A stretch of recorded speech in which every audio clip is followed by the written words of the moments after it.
Hi, I'm Tim Roble, and welcome to another episode of Adventure Athlete, day 36 of the Humvee DIY camper. And I got the up height set. That's where it needs to be to clear windows and for the stovepipe. So the next things on the list in probably the next couple of weeks is going to be get some more tubing, 1x1 square, and I'll frame up and probably do some windows in these.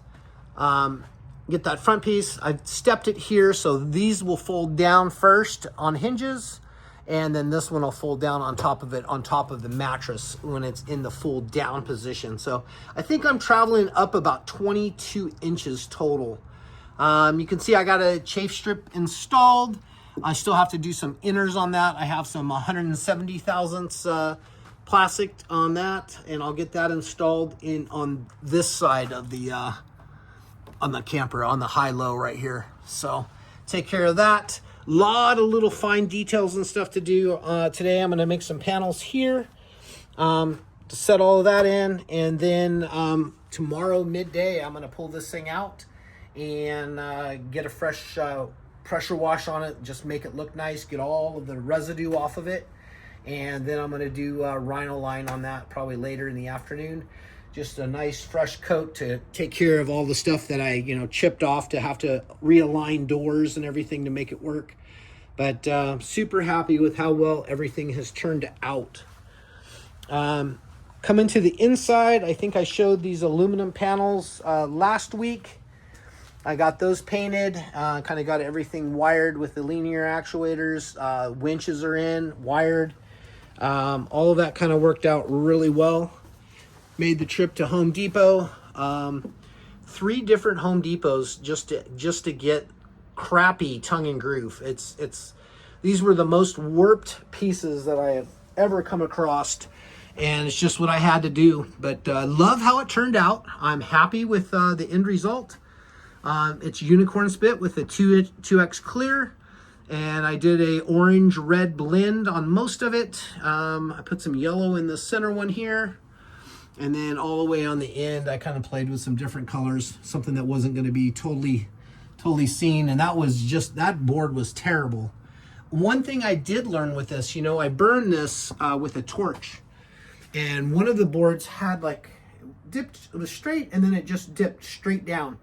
And I thought, you know what? I wonder if I took and burned the back side of that, if that would bring that up. And sure enough, it did. So I learned something with working with crappier wood. Burn it and it'll pull it that way. So you got to be careful when you're putting the flame down on the side that you want, that you don't put too much there to make the whole thing pull. So yeah, that was something I learned. I did put a coat of paint. That's the first coat. I have more products showing up today from Amazon, but I couldn't stand the white in here. It just looked so cheap. I know a lot of people are like, oh, I love white. It's reflective and it's light and airy and everything. And I'm like, I just can't do it. So it'll look more like this. That's more of a finished coat there. And then I think I'm going to spray some clear over it. That'll kind of give it more of a glossy, like something like this wood right here. That's the 2X clear over that. Lifesaver water filter. I'm happy to have that on board. That's something that I really wanted when I built the GMC Canyon, and although I thought I was going to use it, I never did. But now I have this in here, as well as 22 gallons of water on board.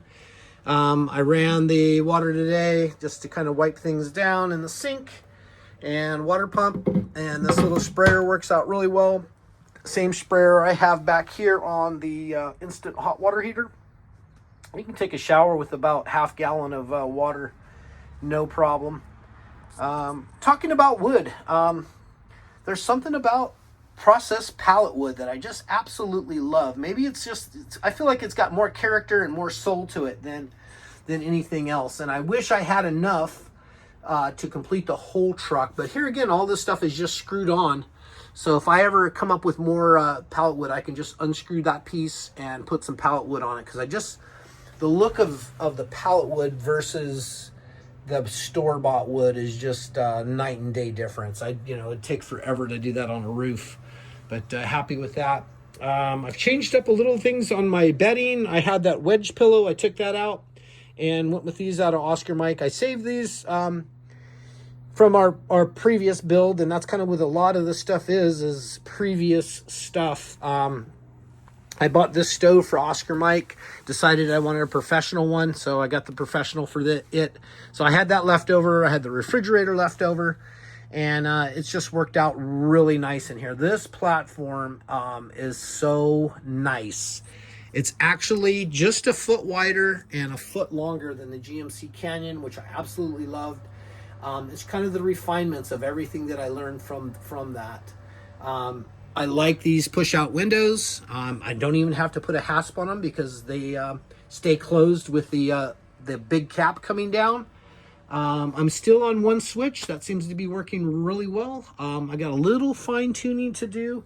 I'm going to do some plates that ties in these rams so they don't free float. Right now the top is free floating, and if I put just something just to capture the upper part of the ram, that'll just two will keep everything in check. Wow, I have to say, man, it's Sunday afternoon and I am worn out. I've learned a lot on this build. If you have questions, comments, please hit me up down below. I appreciate each and one of you guys that comment. Give me thumbs up. Thank you so much. I think that helps the algorithm. Really struggling to try to build this channel, so if there's something you'd like to see, please hit me up. I'd like to grow it and do better for you guys. I'm here to serve, and let me know what you want to see. And please like and subscribe and comment. But everything has worked out really well. I've been watching the King of the Hammers Desert Challenge yesterday and today. It looks like they're having a little technical difficulties with that, but took a nap in here for the first time, passed the feet through here. I'll have to find a solution to when it's cold to make that work, but absolutely love the layout. It's so comfortable, and I can't wait to get this all finished up here. That's going to be carpeted, same stuff that's down here. Little things like I worked on the carpeting there, tied everything in, just kind of finishing things up, starting from the back and moving forward. I wired in the diesel heater. It's a Chinese diesel heater. I'll leave a link in the description to my Amazon store. But this thing is amazing. I don't know how I ever dealt with anything. Came out here the other morning. It was about 32, 33 degrees. That's not, it doesn't produce heat right off the bat, but it's quick enough where it really makes things work really well. You turn it on, it blows cold air for about a minute, and then you hear the fuel pump come on and starts ticking, and then you start getting some heat, and in about 2.5, 3 minutes in that cycle, it's pumping out some serious heat. I thought I was going to put a register on it to duct heat where I wanted to go. It does just fine coming through this perforated door, and works out really, really well. That even with all of this open air, it's pumping out heat that's just, I think it came up into the 70s in here, even with the windows open. So I'm super happy with that. For $100, that's a no-brainer. Other than that, the interior height was kind of set by the stovepipe and the windows opening. So I'm about an inch higher than I wanted to be. But interior height is about 6'10". I'm 6'3", and I can put a full fist above my head. And I'm standing on a carpet runner also. So plenty of room in here, nice and airy. And those panels that I'm going to do, those are going to have some windows in them, probably Lexan or something, so I can see out, because I'm actually enjoying the view. Super cool. I'm really happy. I'm worn out. I'm tired. I'm beat up. I'm cut. I'm bruised. I'm burned. But it's been worth it. If you're thinking about building a DIY camper, I give it 2 thumbs up. But you have to show up daily and do something. Today, I don't feel like working at all. But I came out here and dusted, and then now I just look and see little things like, oh, I can just put a zip tie there. I need a couple screws on this to finish all this up. So there's always something to be done, and it's all work. So I'm going to kind of reframe today and hit it hard again tomorrow. I'll make those 2 panels for the sides. That'll probably take about a couple hours, but other than that, I'm done for the day. I'm going to enjoy watching some King of the Hammers Desert Challenge if they get that issue fixed, and go from there. Questions, comments, hit me up down below. Once again, thank you guys for watching. I'm Tim Roble, and I'll catch you here next time.